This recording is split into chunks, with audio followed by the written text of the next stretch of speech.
Praise the Lord. அன்பானவர்களே, இயேசு கிறிஸ்துவின் நாமத்துக்கு ஸ்தோத்திரம் உண்டாவதாக. இந்த புது நாளுக்காக தேவனுக்கு நாம் நன்றி சொல்வோம்.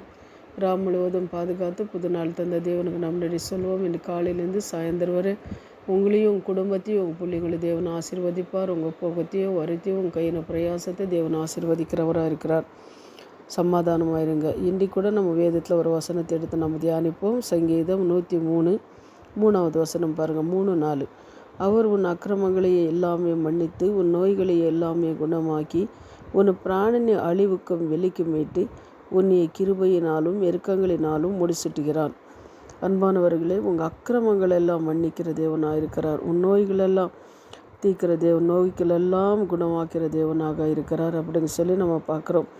அது என்ன கஷ்டங்கள், என்ன அக்கிரமங்கள் இருந்தாலும் சரி, அக்கிரமங்கள் தேவனுக்கு விரோதமான காரியங்களை செய்திருந்தாலும் சரி, தேவர் மன்னிக்கிறவராக இருக்கிறார். ஆனால் அந்த செய்த காரியங்களை ஒப்பு கொடுத்து அது தேவன்கிட்ட பாவம் மன்னிப்பு கேட்டு மறுபடி அது செய்யாதபடி நீங்கள் இருக்கும்போது கண்டிப்பாக ஆண்டவர் உங்கள் அக்கிரமங்களெல்லாம் மன்னிக்கிறவராக இருக்கிறார். அது மாத்திரம் இல்லை, எல்லா கஷ்டங்களிலிருந்தும் விடுதலை கொடுக்கிறார். வியாதிகளிலிருந்து விடுதலை கொடுக்கிறார். கடின பிரச்சனைகளிலிருந்து, சாப பாவம் கட்டுகளிலிருந்து விடுதலை கொடுக்குற தேவனாக இருக்கிறார் அப்படின்னு சொல்லி நம்ம பார்க்குறோம். நம்ம அக்கிரமங்களெல்லாம் மன்னிக்கிற தேவன். உன்னை பிராணனை அழிவுக்கு விலைக்கு மீட்டி உன்னை கிருபையினாலும் எருக்கங்களினாலும் மூடு சூட்டுகிறேன் அப்படின்னு சொல்கிறார். நம்ம பிராணன் என்ன பண்ணுறாருன்னா, நம்ம பிராணன் அழிவுக்கு விலைக்கு மீட்டுகிறவராக இருக்கிறார். அழிவு இந்த உலகத்தில் வரும்போது சரி, நமக்கு வரும்போது அழிவு வரும்போது அது மீட்டுகிற தேவனாக இருக்கிறார். நீங்கள் பார்க்கும்போது மார்க் 5:26 18 வருஷமாக இருந்த ஒரு ஸ்ரீ, குணியாக இருந்த அந்த ஸ்ரீ என்ன பண்ணார், ஆண்டவர்கிட்ட வரும்போது அவள் என்ன பண்ணுறாரு, குணமாக்கிற தேவன். அவள் அக்கிரமங்களெல்லாம் சாத்தான் கட்டுகளிலிருந்து விடுதலை கொடுத்த தேவன் நம்ம தேவன்னு சொல்லி நம்ம பார்க்குறோம். அதே 18 வருஷமாக ரத்த பிராணமுள்ள ஸ்ரீ, அந்த ஸ்ரீ கூட தேவன் விடுதலை கொடுத்தார் அப்படின்னு சொல்லி நம்ம பார்க்குறோம்.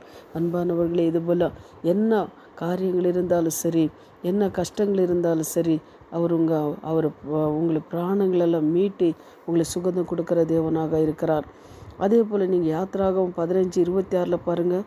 நீ உன் தேவனாகிய கர்த்தரின் சத்தத்தையே கவனமாய் கேட்டு அவர் பார்வைக்கும் செம்மையானவைகளையும் செய்து அவர்கள் கட்டளைகளுக்கும் செவி கொடுத்து அவர்களுடைய நியாயமங்களை யாவையும் கை கொண்டால் நான் எகிப்துக்கும் வரப்பண்ணினான் வியாதிகளில் ஒன்றும் கூட அவனுக்கு வரப்பண்ணுவேன். நானே உன் பரிசுத்தராகிய கர்த்தர் என்று சொல்கிறார். அன்பானவர்களே, தேவனோட கற்பனையில் கை கொண்டு நடக்கும்போது அது எகிப்தியாருக்கு பாருங்கள், அவர் ஒரு வியாதி கூட உங்களுக்கு வர பண்ணுவதில்லை அப்படின்னு சொல்லி நம்ம பார்க்குறோம். அதுபோல தான் நீங்கள் பார்த்தீங்கன்னா அந்த எகிப்திய தேசத்தில் நீங்கள் பார்க்கும்போது எவ்வளோ வியாதிகள் வந்தது. ஆனால் ஆண்டவர் அதெல்லாம் அனுமதித்தார். ஆனாலும் இஸ்ராவேல் ஜனங்களானா தேவனோட பிள்ளைங்களுக்கு ஒரு வியாதி கூட அனுமதிக்கலை அப்படின்னு சொல்லி நம்ம பார்க்குறோம்.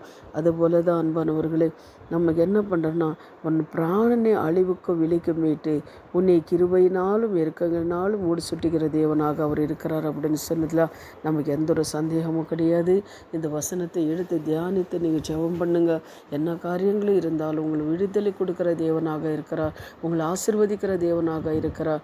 அவர் பாதத்தில் நம்ம காத்திருந்து ஜெபிக்கும்போது நம்ம அக்கிரமங்களும் அநியாயங்கள் எல்லாம் விட்டு விலகிற தேவனாக நம்மளே தேவன் இருக்கிறார். இப்போ நம்ம ஜெபிக்கலாம். எங்களை அதிகமாக நேசிக்கிற பரலோக பிதாவே, சர்வ வல்லமுள்ள தேவாதி தேவனே, இந்த காலை வேளையில் கர்த்தாவை கேட்குற ஒவ்வொரு பிள்ளைங்களோட கர்த்தாவை ஸ்தோத்திரம். அப்பா, அக்கிரமங்களெல்லாம் நீக்கி கர்த்தாவை மன்னித்து ஆண்டவரே அவங்க நோய்களெல்லாம் குணமாக்கி கர்த்தாவே அவங்க பிராணனை அழிவுக்கு வெளிக்கு மீட்டு உன்னை அவர்களை கர்த்தாவை கிருபையினாலும் எருக்கங்களினாலும் மூடி சுட்டுகிற தேவாதி தேவனுக்கு ஸ்தோத்திரம். தகப்பனே, இந்த நாளுக்காக தேவனுக்கு நன்றி. ஒவ்வொருத்தர் தகப்பனே அவங்க தேவைகள் எல்லாம் தேவனை சந்திக்கிறதுக்காக நன்றி. இயேசுவின் நாமத்தில் ஜெபிக்கிறோம் பிதாவே, ஆமென். God bless you. கர்த்தர் உங்களை ஆசீர்வதிப்பார். கர்த்தர் உங்களோட இருப்பார். அநேக ஜனங்களுக்கு ஷேர் பண்ணுங்கள். கர்த்தர் உங்களை ஆசீர்வதிப்பார். ஆமேன், ஆமேன்.